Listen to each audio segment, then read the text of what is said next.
dito mayroong Material Recovery Facility, MRF. Kaya pala maraming basura dito. Yan o.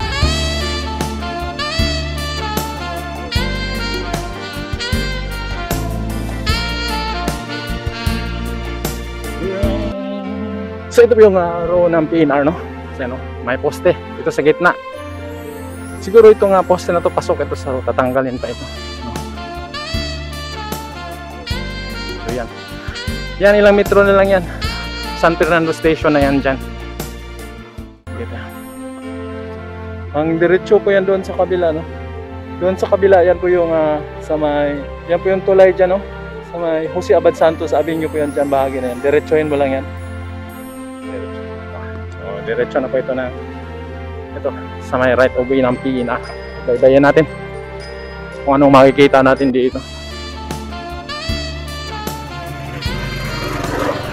So dito po yung segregation ng mga basura dito.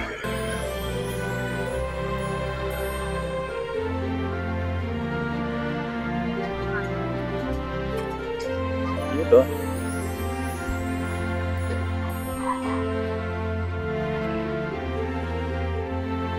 so yan, diretso na yan doon sa may Arthur Highway, kaliwa.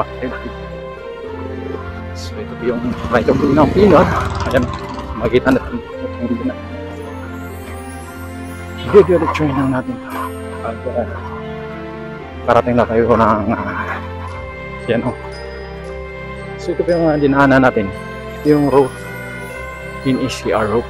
Ito nakikita na natin dyan yung tower crane ng San Fernando train station, yung ongoing construction ngayon. Yan o. So dito po tayo sa kabilang side. Doon sa kabila, yun naman po yung Capitol Boulevard. So dito tayo sa may northern side nito ang ginagawa nilang station. Yan o. So mahaba na yung mga talahib dito. Yan o. Ang diretsyo naman ito, no?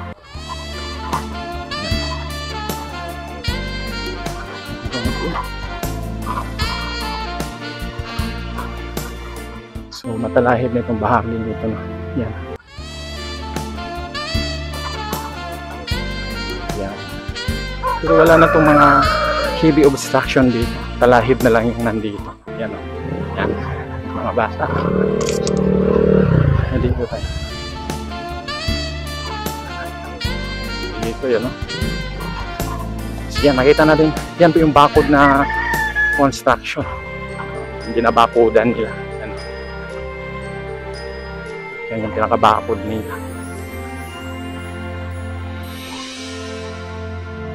So hanggang dito pa lang yung nagsisimula ng construction papunta ng Sindalan. So, wala silang construction dito yung bahagi nila, nakabakod pa lang yan.